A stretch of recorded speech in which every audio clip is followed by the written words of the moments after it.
Hey Internet, back to the cabin with Cedar the dog, clad in her grouse hunting superhero cape.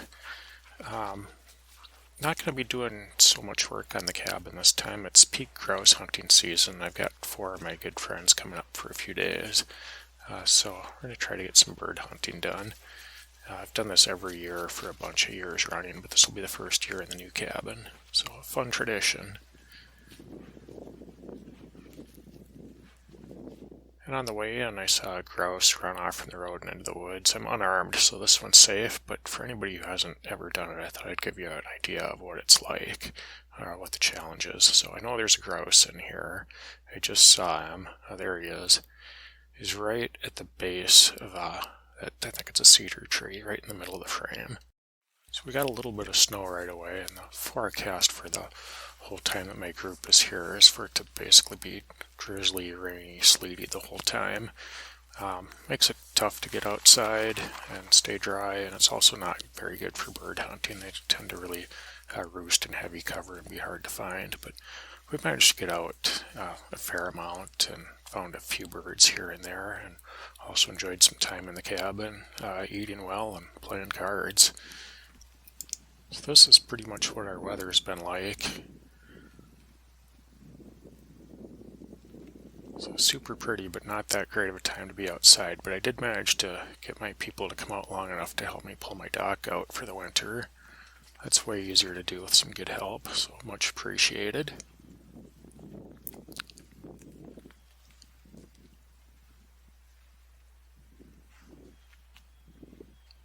Last year the lake was so low that the dock was in the mud and I couldn't even get it out. I had to spend the winter in the lake, but the lake's pretty much back to normal now.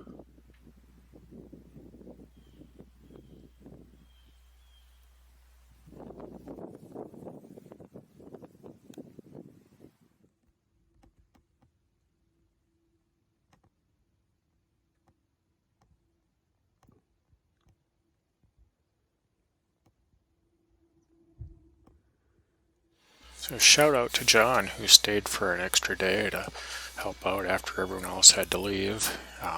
Maybe partly because he was stuck because he rode with me, but John's helping me out. I'm cutting trim pieces for my windows today, and we're going to finish them all up. It's slow going because I'm using the same 1x6s for trim that I used for siding, so each piece has to be cut individually.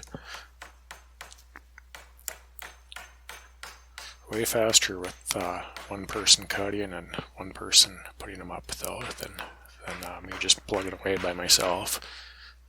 And naturally, today is the nice day. It would have been a perfect day for bird hunting, but it's work time now and down to just the 2 of us.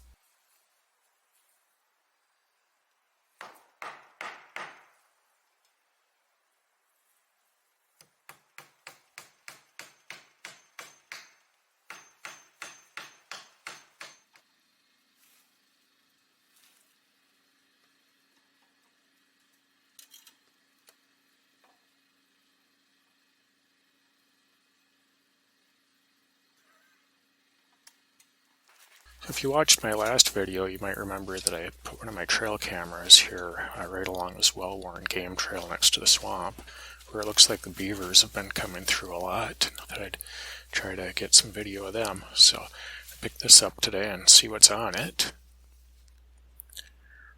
There's a blue jay, or the back half of one at least.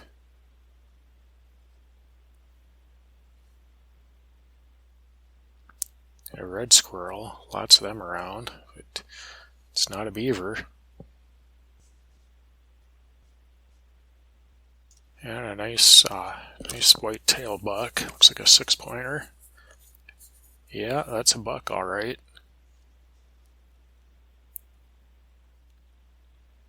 And here's a little smaller, much more modest buck.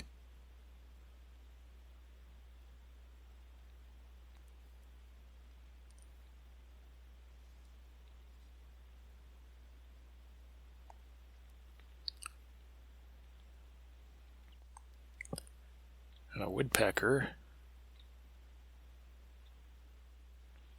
and cedar a little in front of me when I came back to get the camera. So I'm surprised we didn't have any beaver videos on there, but we'll try a different spot, I think. So I'm going to try the camera here for a few days. There are definitely beavers nearby. There's one. I'm not convinced that they're coming ashore here much. There's not much sign of it. And there's been a beaver lodge here for at least the last 50 years. The only trees are left around right here are evergreens that they don't really have much interest in. All the birches and aspens they took down a long time ago.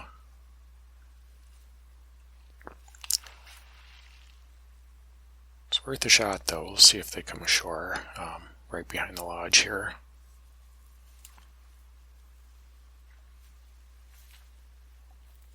So here's something else I did today. It's kind of funny. I've spent the whole summer working on building the cabin, so I really don't have enough firewood to get through the winter. Now it's fall, and stuff doesn't have enough time to dry to burn, so it's really tough to find wood that's down and dry enough to burn without letting it sit for a while. But Cedar and I were chasing a grouse around back here earlier, and the bird got away. I missed it actually, but in the process we found a nice red pine that had been down for a while and was elevated above the ground, so dried pretty well. So I cut it up and split it. Just piled it here rather than carry it back to my woodshed. I'm going to wait a couple of weeks till there's snow on the ground so I can just slide it back. And it wasn't a real big tree, but it'll help keep me warm for a while. So I noticed something kind of interesting today. The lake's been slowly getting higher for basically the last year. It's probably 3 feet higher than it was this spring. And I had noticed that the beaver lodge was getting low on headroom, like to the point where I couldn't figure out even exactly how there was room for them in there in the last week or two. And then a couple days ago I noticed that it was much higher, that they'd added a bunch to it. So that was kind of interesting. But then when I paddled out in the canoe, I've discovered what they actually did is built a whole new, bigger wing. The part on the left is the old lodge. Everything on the right is entirely new. So rather than add on, they replaced the whole thing. I have noticed they've been super active at night, every night lately, so that maybe explains it. This is an unusually warm evening for late October, almost 60 degrees. And I've done a lot lately, so I decided to enjoy an evening on the deck with the beer and sit here and see what I see. Probably do some zoom shots. And here's a grebe. I think this is a red-necked grebe. I only see them at this time of the year. According to the range map, they occasionally nest in this area, but usually farther to the northwest. So kind of cool. Reliably see them this time of the year, though. Usually in pairs. Kind of unusual to just see one.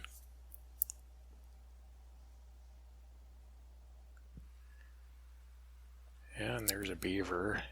I see them all the time, every evening around dusk and in the morning if I'm up early, occasionally during the day.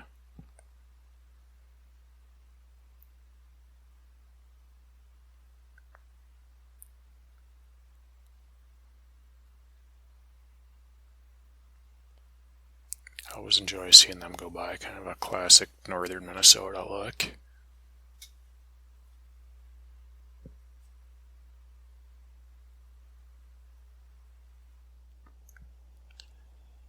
And here's a different one with a little more zoom on this one.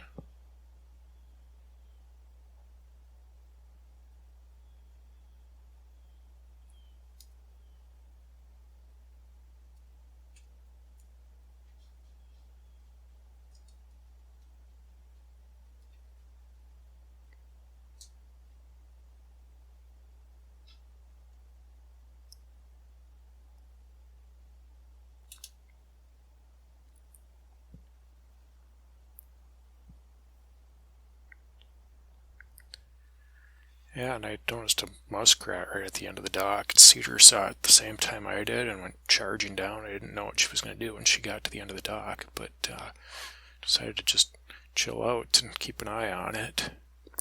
So it's pretty low key for a dog that's less than a year old.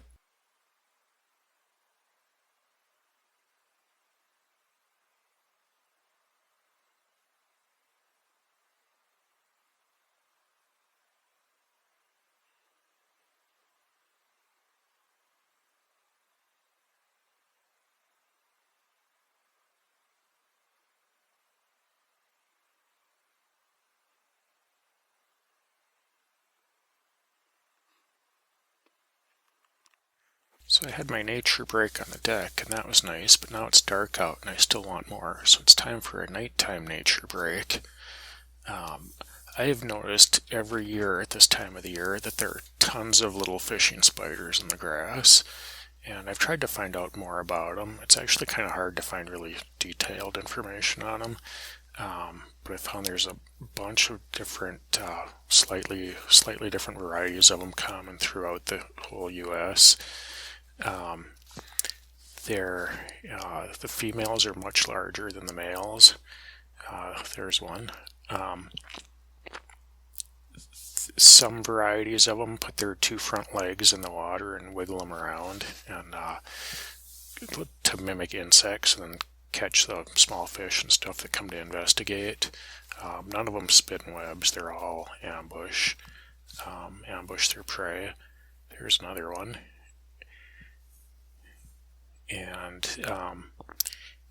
two right together here. It's pretty tough to get bitten by one, but if you do manage to, somehow you're basically in bee sting territory. But the most interesting part to me was that they have a 2-year lifespan, which means they hibernate, which at least partly explains why there's gobs of them right now. And what I'm doing right now, actually, my camera's not going to pick it up, but with my flashlight I can see their eyes glint in the light. There's another one. They just look like two little tiny diamonds, and if you didn't look any closer, you'd probably think it was a little bit of dew or something in the grass. But it's super easy to find them. And in the summer, you can do the same thing in the evening on calm nights and find bigger ones walking on top of the water. The surface tension holds them up. So I think that's 5 of them just right around, just looking very little bit. So it's kind of interesting, I think.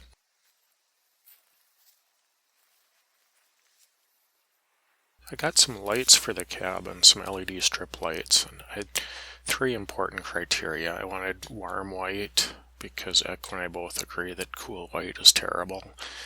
I wanted infinitely dimmable, meaning on a dial, not a switch with like 3 or 4 settings, all of which are usually too bright. And I wanted them to be 12 volts so that I could get rid of the wall adapter and wire them directly into my 12 volt solar system, which would be more efficient. I messed up and accidentally got 24 volt. I'm not quite sure how that happened, but I didn't notice until I'd already put them up. But I think I'm just going to go with these. I'm powering them through my inverter right now, and I put a kilowatt meter on it, and I can light this whole place up pretty well on less than 12 watts. That's running them about where I want them. If I turn them all the way up, they're way too bright, and they pull about 80 watts. But with both of them on, usually I'd only have one, so it'd be like 6 watts. I think even through the inverter, that's just fine. I like them. I'm going to go with it. Here's one of my other light sources. I have a lot of favorite things around here, but this is definitely one of them. This is a LED lantern that's powered by a tea candle. Basically, it uses the Seebeck effect to make its own power and power up the LEDs. I will throw a link in my description of this video to this product, as well as a little more detailed write-up about it that I did a while back, as well as a comparison to a similar product. I use this all the time, though. It works really well. It's just cool science. I love that it doesn't use batteries or require any external power source at all.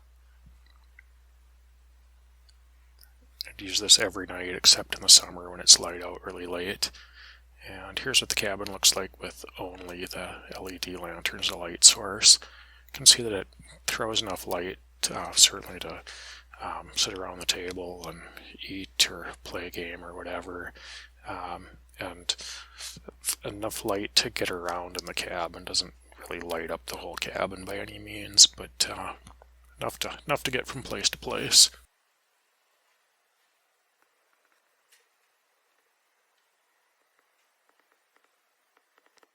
So I'm going to have to leave for a few days, but kind of the time of the year where the lake is going to start to freeze just about any time. There's a while where there's too much ice to get the canoe out, but not enough to walk on. And if there's no snow, I don't have any water. So I've filled up a bunch of buckets to store to get me through that period of time, hopefully. And thought I'd show what the cabin looks like from the lake here on my way back in. Looking pretty good. I like the way it blends in. It's not too obvious. And I finally actually finished up the exterior of the cabin today. The last thing I did was put the trim on the corners. So everything is done except that I'm going to stain it next spring. So it feels pretty good to be done with the exterior. Got lots of work left to do on the inside.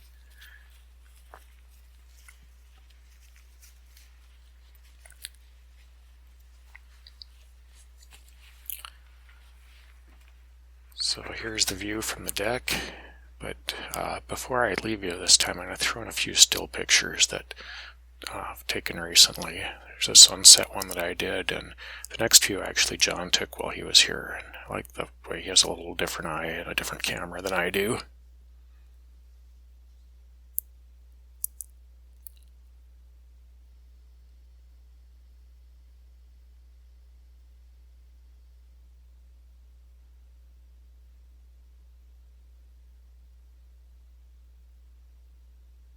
So that's what's happening at the cabin lately. Thanks for watching, and keep an eye out for my next video.